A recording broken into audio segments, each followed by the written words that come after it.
Okay, now that you have seen the power of universal functions, basically the speed and the vectorized implementation, um, we are now very comfortable that it is always good to use universal functions in contrast to building our own loops and stuff like so.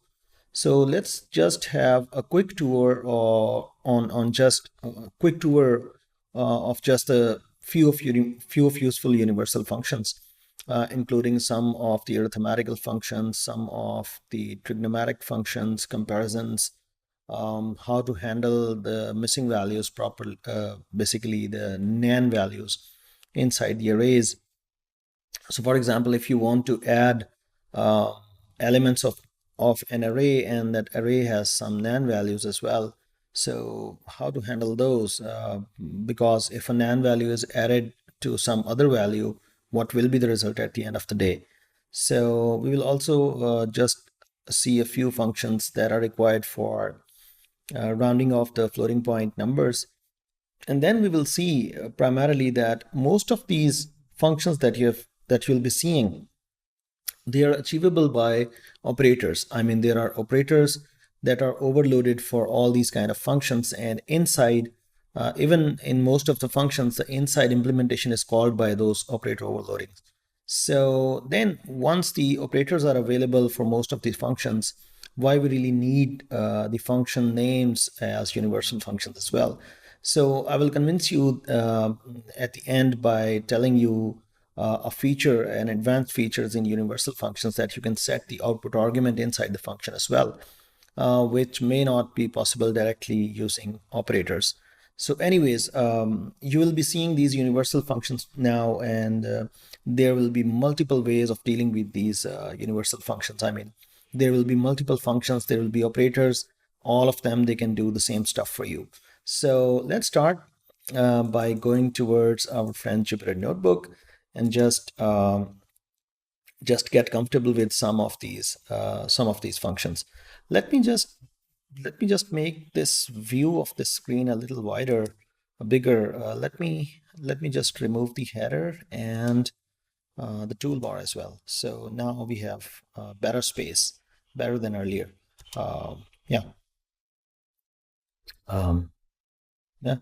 So yeah. So let's, for example, let's take an example. Let's say a equals np dot array, and let's have some list of numbers, or maybe we have some, let's say arrange method, arrange, let's say 10. Let's say we have some numbers.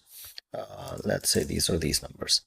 Now, one way to just add, let's say we have another array b that, let's say np dot random dot rand int, maybe let's start from 0 to 10 and make how many elements?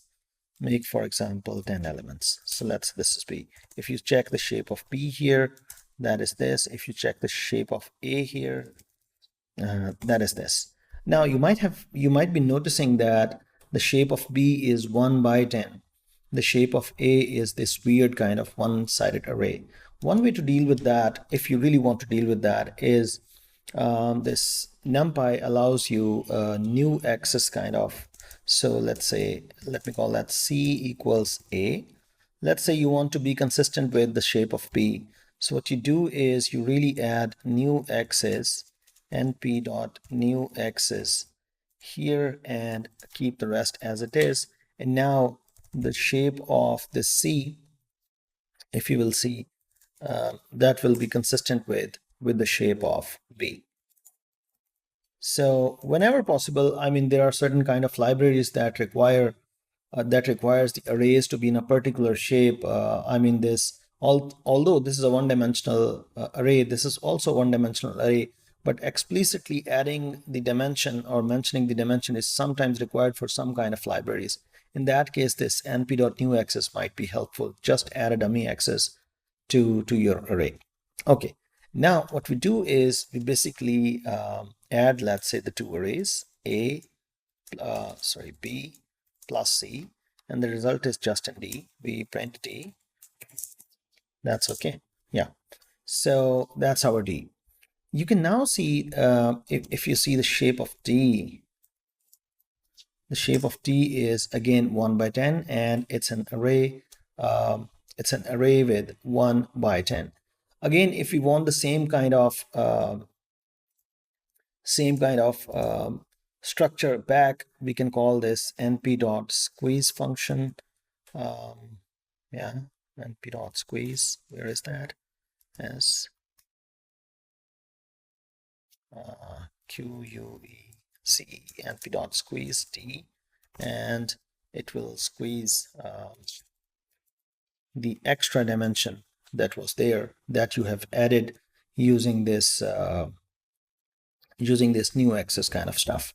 So now if you see this D, it will no longer be an array with double kind of brackets, because here you're seeing, if you, for example, print D, let me print D as the same way as earlier, print D, it is now you can see the array has just one square bracket as compared to the print D as earlier, although I mean, that's the same thing one way or the other. The thing that I really want to mention is, you have now A, let's say, A is this, and you have, let's say, D is this. Both have same number of components. You can add A and D using this. That operator is always there. I mean, NumPy allows you to call the universal functions. For example, np.add, let's say A and D, and you may store the result in some other variable, let's say C. Yeah, so C is there. So C print, or simply C. So C is just the addition.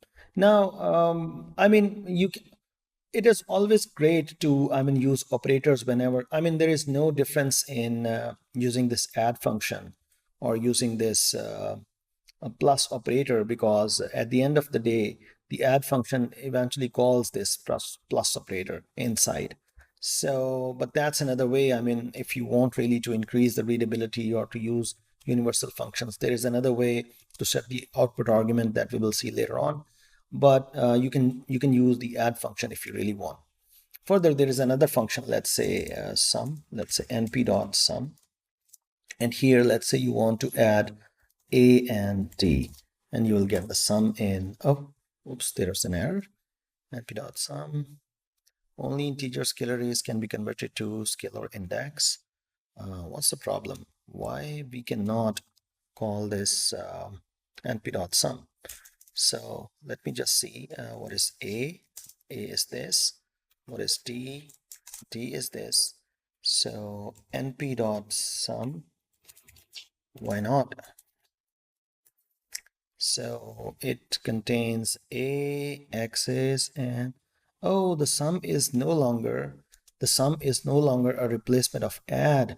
If you basically want to use the sum, np.sum, it basically adds all the values in a particular array A. For example, here you see A, that's this.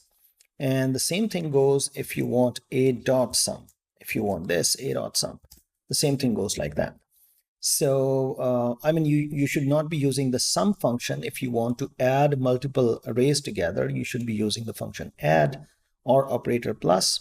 If you want to operate on a single array and multiple elements of that array, then you should be using the sum function. That's a universal function. Let me give you a more powerful example of this sum function. Let's say we have np dot, let's say A is np dot arrange. Let's say we have 100 elements of that, and then we reshape that into, let's say, 2 by 2 by 5 by, let's say, that is 2 by 2, 4, 4 by 5, 20, and 20 by 4. Let's say we reshape that into this horrible kind of 4-dimensional array. Now, what's the problem? Cannot reshape array of size 100. Why not? So this is 2 into 2, 4, 4 into 5, that is 20, 20 into 4, that's 80. Oh my God. So let's generate just 80 elements. Why not? Let's generate 80 elements and we're good to go. Okay. So now this A is, if you check the dimensions of A dot name, that's A is a 4-dimensional array. Basically, this A is a 4-dimensional array, which means there are 4 1D arrays. Basically, there are 4 elements, and there are 5 1D arrays, each having 4 elements, and we have 2 these kind of arrays that has 5 1D arrays inside, and then we have, so basically that's a hierarchical structure. If you read it from right to left, 4 elements, there are 5. Now we have an array of 5 elements where each element is an array of 4 elements. Okay, go back. That's a structure now. That's a 2D structure. Now we go back to, now we have 2 structures of this kind. Okay, now if we go back, now we have 2 structures of this particular kind. So that's how this is arranged. If we now say a dot sum, for example, and we set x's as 0, remember always the x is 0 is the first dimension. I mean this dimension. X is 1 is this dimension. X is 2 is this dimension. X is 3 is this dimension, and so on. What will happen basically is there are 2 structures of this kind, and I'm adding the 2 structures together, and the result will be a 2 by 5 by 4 array. So let's say the result is, if we check the shape of this result, the result is 2 by 5 by 4. That's B. If we further, for example, by the way, I have called this a dot sum. This is the same as calling np dot sum, and then you give argument a, for example. Here, let's call b, and let's do the summation over what axis. Now, this is x is 0 for b, this is x is 1 for b, this is x is 2 for b. So if we just specify x is 2, then the result, let's say, is in C. And if you see now the shape of C, that will be 2 by 5. Yeah. So now, for example, let's display C. It's a 2-dimensional matrix. Now, if you really want to, if you apply the sum function on x is, let's say, 0, what will happen? What do you think? In x 0, it basically add these two. It add all these row wise, which means this particular dimension will just vanish, and the resultant array will be 1 by 5, which means it will be adding the element wise entries of all these rows. So it will be adding row 1 to row 2 element wise, or basically it will be doing sum of every column, and will be resulting that will be giving the result. So that's the result basically. If you just see 172 plus 332, that is 504, 204 plus 364, that is this thing, and so on. So yeah, I mean, universal functions, for example, the sum function, it allows you to operate on a single array, even though you have many more dimensions in that array, and you can just play with that.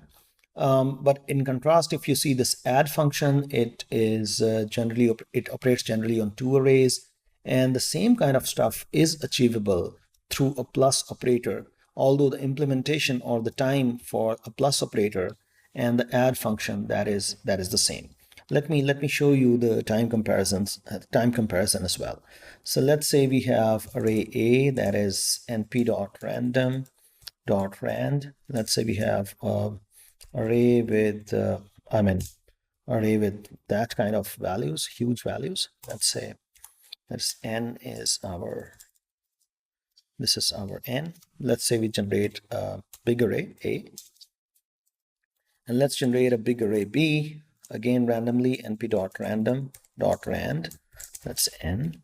And what we really do is we say, okay, time it A plus B. Let's display the time of that, and then let's say time it np.add A and B. Let's see the difference of times of both of these operators. One in in one case we use this plus operator, in other case we call this add function. Yeah, so the plus operator takes roughly 8.29 milliseconds on average, and this add function takes 8.24 milliseconds on average, which are roughly the same. I mean, this is because the OS is also running, the other applications are also running, the context switch is happening in operating system and all that stuff. But these two are exactly the same. In contrast, if you apply the sum function, if you for example, if you write your own loop, for example, in your own function to add the elements of A and B, you will be getting a lot of time to do that stuff. And the reason basically is these universal functions and these they are actually implemented in very efficient way, normally at compiled layer rather than interpretation layer. And here you have seen that whether you apply an operator or you use a universal function, the efficiency, that is exactly the same. And one more thing that I've told you, that even if you call this universal function internally, it calls the implementation of this operator. Okay, so that's about just an operator plus and its corresponding function add. We also saw some beautiful things about this sum function that operates just on a single array. In the next video, we'll be talking more about some more useful universal functions that are much more applicable in general in data science. Hope to see you.